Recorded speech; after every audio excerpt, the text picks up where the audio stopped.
This anime is the true definition of the Hunger Games.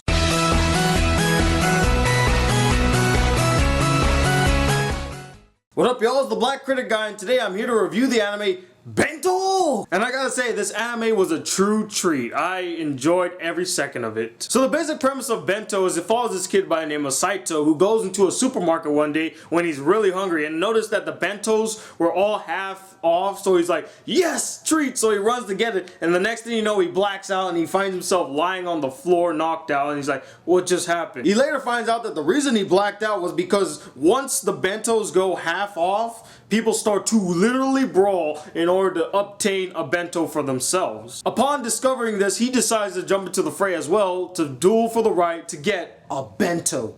And that's where the story of Bento begins. Now, I was recommended to watch this anime by one of my subscribers, 54J, and like I said, I thoroughly enjoyed this anime. It was a blast throughout. The action scenes were so intense, it was just a blast. It was fun. And then mentioning that leads to my first pro of this anime. The action scenes and animation is superb. I mean, you could literally see the action happening. And when they brawl, man, do they brawl. I mean, they go all out. And there's no chivalry in this world. You can fight anybody. It'd be a guy, a girl, maybe little kids or elderly. If they are reaching for a bento and they're in your way, they are fair game for you to fight. And I really just enjoyed the concept of this anime. Literally, people fighting for the right to eat bentos. When I first saw the title, Bento, I was thinking, oh, so it's gonna be like a slice of life comedy where they just sit around, talk about their life and eat bentos, right? And then the minute that I saw the first punch, I'm like, wow, this is definitely not what I expected from an anime called Bento. And I like that even though they all were at each other's throats trying to get these bentos,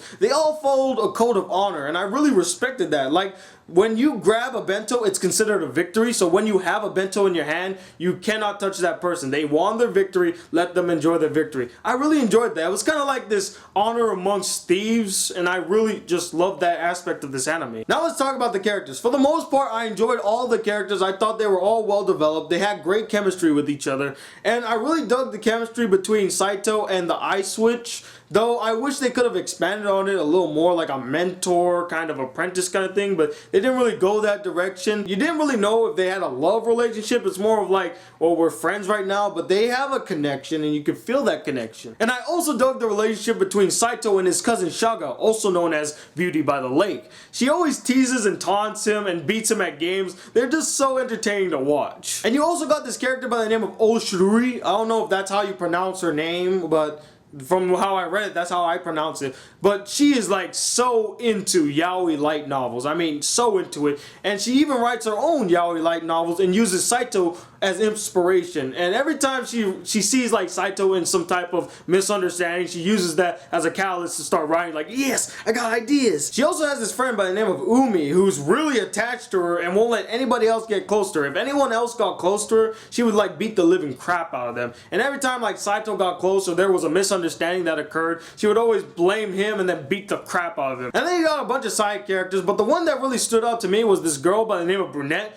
You never see her face, not once in the anime. And I was like, how does she look? Who is she? All you know is that she has brunette hair and she wears a schoolgirl's outfit. But she was very intriguing. I wanted to know a little more about her. One thing that really complements this anime is the music. Like when they are throwing down, there's like this song that starts playing and it gets you so hyped. You feel like you want to jump in there and just start fighting as well. You're like, I'm so into this. I mean, there were moments in the anime where I was listening to the music and I felt compelled to like jump into the fray and start fighting myself. But I was like, oh, but I'm not in the anime, so I can't even do that. But every time, the music just set the tone of what the action is gonna be like. Fast-paced, gruesome, and awesome. And now to get to some of the problems I have with this anime. The first real problem I have with this anime is I felt like the anime was a bit rushed. And you could say that they were trying to cram as many stories as they could in 12 episodes, and they didn't really have that much time to do so. But I felt like if they executed the stories a little well, you would have had a better paced anime. I mean, they built up these fights, like the boss battles when they were coming, and don't get me wrong, the boss battles were entertaining to watch, but they were building it up and then it happened and it didn't live up to the hype. Like, it lasted for like 30 seconds and then, oh, it's over. Some of the subplots, and this could go back to the anime being rushed, were dropped unexpectedly. Like there was this one character by the name of Wizard. They make him out to be like this big important character, and you only see him twice in the anime. One time when he's fighting, and the other time he disappears, and you're like, what? Where was the build up to his character? Where was the intrigue of his character? I didn't care for his character. I mean, they make him out to be this important, crucial character, but he doesn't mean anything in the grand scheme of the anime. His importance lasts as long as maybe 2 episodes, and that's it. And I really wanted to know if the Wizard and Ice Witch actually had a relationship in the past, or actually knew each other, because they had a scene where she kind of felt his presence, sort of say,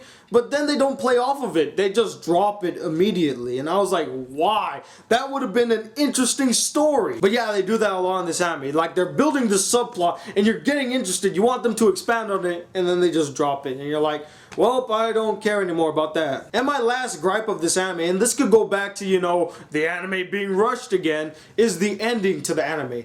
I felt like it was so rushed, so anticlimactic, and it totally dropped one of the more interesting plots of the anime. Something happened in episode 10 to where a character needed to redeem themselves because of an incident that happened in there, and I thought they were going to play that heavily in the last episode, and I was really excited. I couldn't wait to see it, and instead they give us this tacked on ending with a new character that comes out of nowhere, and you're like, wow. I want to see the final confrontation, the redemption fight. Instead of the redemption fight, I get this fight that I don't even give a damn about. And I was like so pissed, because that was the one fight I really wanted to see. It was the one fight I wanted to see. And it just...